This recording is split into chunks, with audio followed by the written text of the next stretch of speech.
Hi, guys. Welcome to a very special episode of Teen Center Explains It All.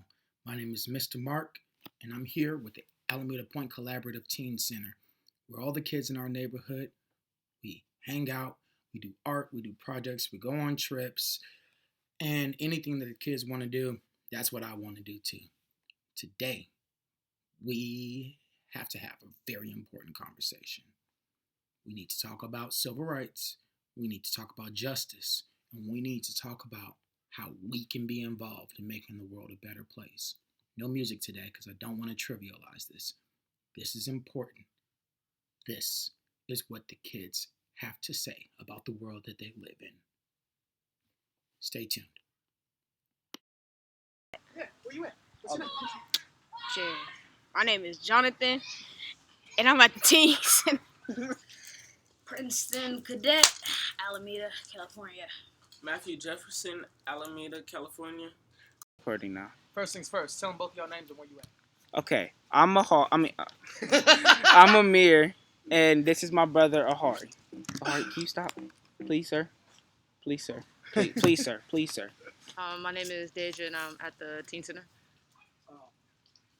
Deja, why are people protesting right now? Or equality, because Black lives are being treated differently still to this day. Because the recent deaths of African American people, and because just the things that have been happening in the past, plus just like a fire that they keep adding oil to, just keep trying to escalate the situation. Who's that? The Oakland Police Department, just policemen in general, across the United States. Not all policemen is bad. Not all of them, but it's still being escalated. Because the police killed a black man? They killed one? Yeah. No, they, basically, we're tired of being, tortured and stuff by the police because we've been fighting for our lives for, more than 500 years. Yeah, so, every time a cop kill a black man without, an unarmed black man, we get mad and we protest because we trying to fight for our rights. In one word, describe how police treat black people. Messed up. In one word. Disrespectfully or something else? Yeah, disrespectful. Disrespectful. Since you do agree that when people protest, that people should be protesting right now, Right. but you're old or you're sick or you're injured and you physically can't do it, what else can you do to show your support? Sign petitions, take a stand on social media, or trying to make a difference. I don't think no African American teenager would want to try and help the situation. The police have already done enough to people are just mad at them now. They don't even care how they try and fix it. They're just mad at them. So I don't know, put a sign in front of their house, or watch the news or something. Just chill in the house, really. There's always social media. How does that help? Everyone, if something gets spread around on social media, it's gonna last. I guess it's not like it's just gonna all go away. So it's always gonna be there. Same thing with just the internet in general.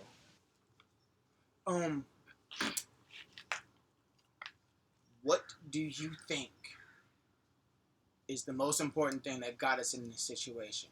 Is it where we live? Is it what we look like? Or is it how much money we have? I feel like it's our past. I don't think it's the way. I don't even think it's the way we look anymore. I know a lot of people who aren't of color that's good friends of mine, but I just feel like it's the past and how people raise their children. So it's out here the situation is better in the West than it is in the East Coast.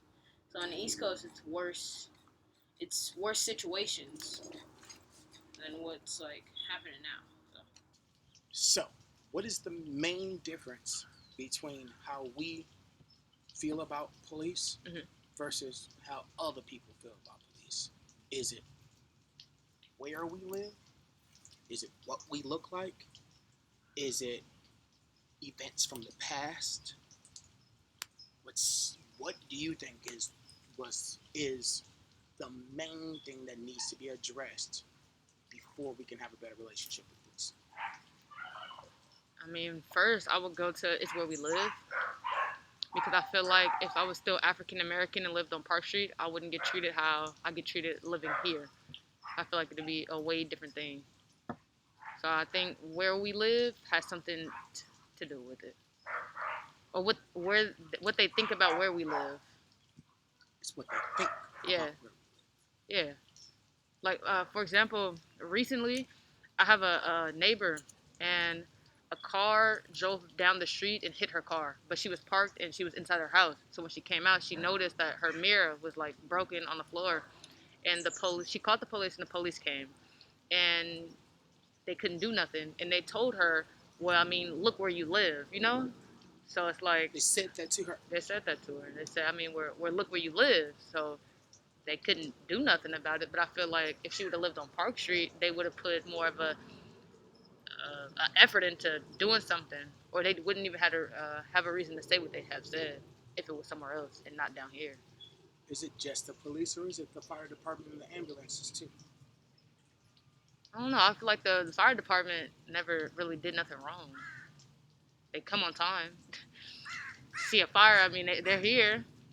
So there's a difference between kinds of government workers. Right. Police is different. Yes. Their family, you grow up not liking the police. You grow up listening to other people's stories of what the police have done to family members and other African American people in general. So you're telling me that even if all of them switched everything they did today, it still wouldn't take away the pain from the past? They could switch it, and it's probably gonna be fixed in like a few generations, but it won't just go away in a day. What do you think a high schooler needs to know in order to form a good opinion? You need to do your research on what you believe in, especially the past. Even if you have to go back years and down in history, you need to know your facts before you go out there protesting. Just in case the person does address you with anything, you know your rights, you know about the past, you know what you're planning for in the future. You can't just be out there uneducated on a topic that you agree with or that you're so much fighting for. What do you think people that's not of color should do? Like, for example, the people that live on Park Street that don't get treated how we get treated down here on the other side of Alameda. What do you think they should do to help this situation? Should like kind of be on our side too, like try to like fight for our rights too, so we will stop being killed by the police and stuff. What do you think a teenage white person should do to make a difference so that black people around them ain't afraid? I feel like they should learn our history, and if they already do, then they should at least try to understand that they already have one up on us because of their race. I feel like they should know that there's a difference, and they have a better chance of not getting harassed by the police and stuff like that. So they should know that already, that we're not equal at all, not close, and they should at least, we want to be, you know, and they should want to make a difference to try to at least make it equal or make it seem like we're equal in that situation or something like that. What should other people of color be doing? Know your laws, because you still get treated the same as us, as African Americans.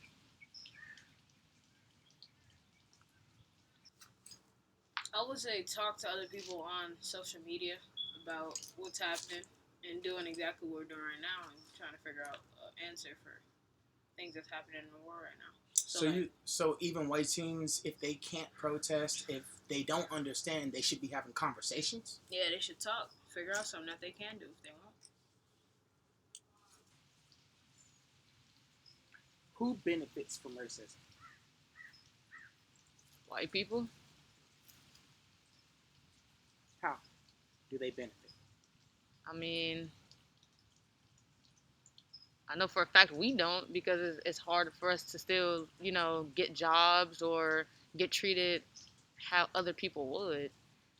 Like, people that go to Alameda High can get treated different if you go to Encinal because you're more on the rich side of Alameda. So I feel like if a job sees that you're applying, you came from Alameda High, you got a better chance over somebody that goes to Island, somebody that goes to Encinal because of where you go to school, your skin color, or stuff like that. I think it does play a big part in our futures and what we decide to do with our lives. How do you feel when you see the police? I feel hatred because of the stuff of what they do to us, and yeah, I just feel mad. When police approach you, what's your first feeling? Fear. Why? I don't know how it's gonna go. Don't let them see you. Yeah. Don't let them see Yeah. you. Well, not even. Don't let them see you. Don't look at them. Yeah. No, Really? yes. Don't look at them. Deja, have you ever had any good experiences with police? No. Have you ever had any bad experiences with police? Yeah. Have you seen other people in your neighborhood have good experiences with police? Yes. Please tell me about one of those. I think it was a fundraiser, and the police department, the fire department, all came out for the kids just to show support. I think that was probably the only thing. What was different about the way that you interacted with them that day than on any other day? I feel like they were just there, as in like probably still in uniform, but more of an off-duty, just here to support kids and to show that they're trying to be neighborly. Other than that, I mean, they only show up when you call them or they get called on you, like a noise complaint or something like that. Other than that, there's no, they don't come by and wave and introduce themselves. How many police officers do you know by name? None. Question, Amir. Have you ever had any good experiences with police? Yes. Who? Yakas. When? Here. What was Well, good about it? I mean, he's just nice, funny, easy to talk to. He doesn't like scare me like most cops do. What does he do different? Communicate. Amir, have you ever had a bad experience with the police? Yes. Have you ever had an experience where you needed the police and they were there when you needed it? No. Have you ever had an experience? No, let me rephrase this.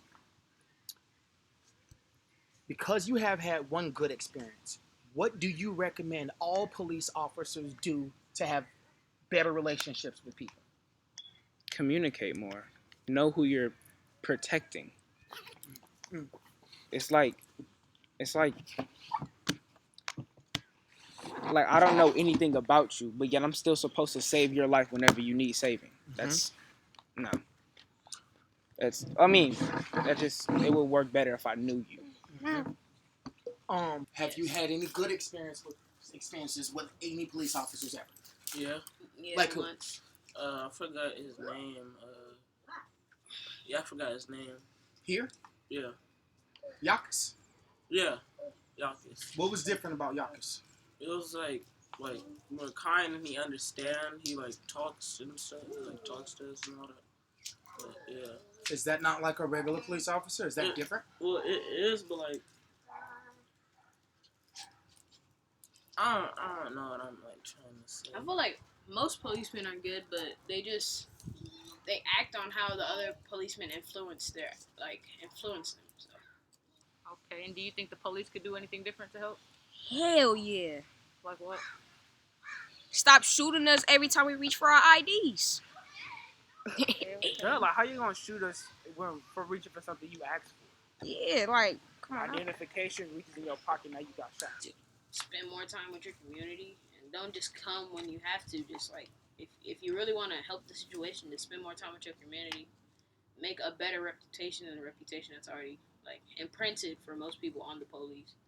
Like I was saying, instead of just taking everybody to jail, come on, help somebody. If you see somebody doing something, help them. Instead of just, oh, you're going straight to jail. Help them out. Tell them not to do this. Tell them not to do that.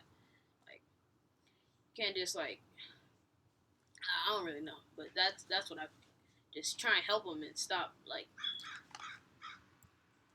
I don't even know. That's all I could really think of. So you're basically saying instead of being somebody who just pop up every now and again, they need to be a neighbor too. Somebody. Yeah, they got to be somebody who we could like really talk to and trust, and like don't just think, oh, he here, oh, like we gotta go. Oh, He finna shoot us. It's oh, a stranger nah. with a gun. Run. Yeah, police, come on, we gotta go. 5-0, we gotta go. Like stuff like that. What do you think police should do to make the situation better? They started this whole thing in the first place. Well, the whole like hype around it. How can they fix it? If they started it, how do they make it? How can they fix what they started? Just stop fucking shooting people. Why do you have a taser if you're just gonna shoot somebody? Look, I get that sometimes it's necessary, but if you're getting a call for somebody being loud, what do you need a gun for? They're being loud, not shooting the building up. You told me earlier that you think that police officers could get to know each other, could get to know their communities better. Do you think that if they knew who they were dealing with, they would have a better idea of what amount of force is necessary? Yeah, because they would be like, oh, this address has a complaint. Well, I know that this person is actually a good person, so there's no need for me to walk in with like 10 other cops with my gun out. Like, yeah.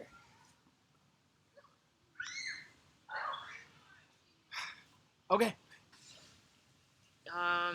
They could go to the neighborhoods where I probably think the most fear is and say something to the community. Or you see kids playing basketball, you see kids walking down the street, you could introduce yourself and stuff like that. Like I see now on social media, other officers walk up to kids younger than them or anything like that and just let them know that everyone ain't bad. Because I don't believe all the police officers are bad. I don't believe that. But I mean, they could make a difference by letting people know that. Coming from them and their authority, it would help.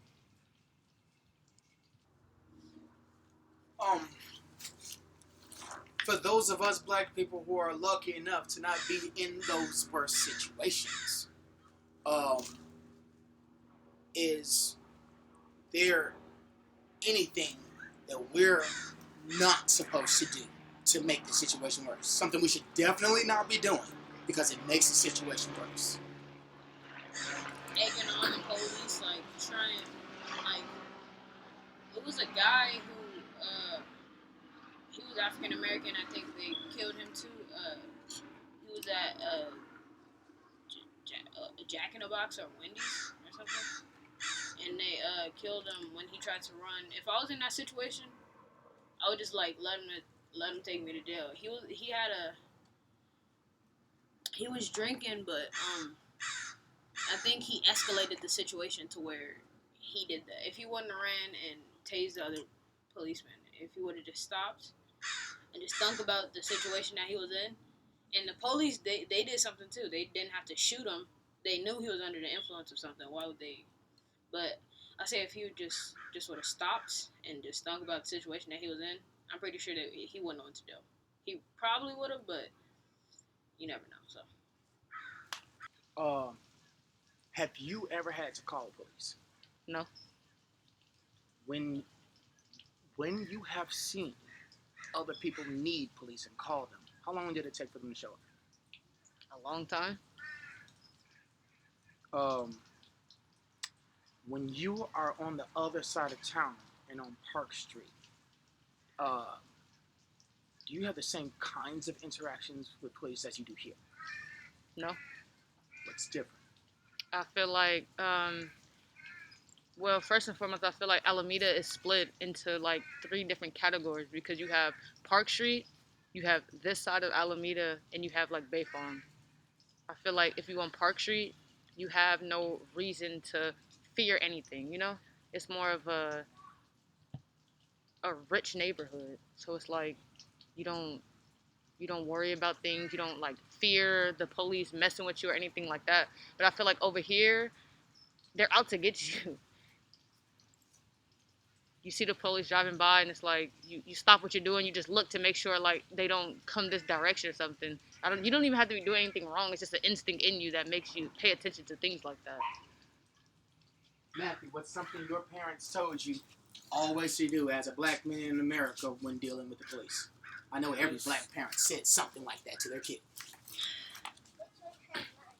Just basically don't run from the police because like they're just gonna like think you're suspicious about doing something. Exactly. Like yeah, that's what they just told me and stuff like that. My parents told me don't even affiliate yourself with people who you know are doing bad stuff. So you don't even have to be put in a position to where the police do have to like come and check you out or something like that. And my uncle, he told me if you ever get if a policeman ever comes up to you, just comply and you'll be good. Cause yeah. I mean, if it was me in that position, I'm keeping my distance. Even I'm not doing nothing wrong or anything like that. I'm gonna keep my distance just because. What shouldn't we do? Make a big deal and get inside their face, recording them, talking a bunch of trash and stuff. You're just giving them a reason to do something or pick on you. But I feel like people make that normal too, that you have to sit there and talk trash in the police face and do a lot of extra things just for social media or try to make a point. You're making the wrong point. When you see people that live here set grass on fire or toss trash or pass alcohol to kids or any of those type of things like that, if the police don't do anything, what does get done? Does nothing get done, or can people stand up? I mean, people can stand up. I think it's more they choose not to because it's so normalized here that you see something like that and you think it's normal, even though it's not. I think everybody's more into like a fixed mindset to the point where they've seen something growing up, so they're forced to think that way. That's kind of the same thing with racism. People are born into that, so you're forced to think that way. It doesn't necessarily have to be right, but the people you're around made it so normal to you that that's all you know, and you're not open or trying anything else, you know? Pause. Thank you for watching. I know this was a really long video, and I know these were really heavy concepts, but it was super important for the kids to get this off their chest and for you to hear it. If you have any questions, comments, please email me at teencenterexplainsitall@gmail.com. Once again, my name is Mr. Mark, and thank you for taking this time to listen to the kids.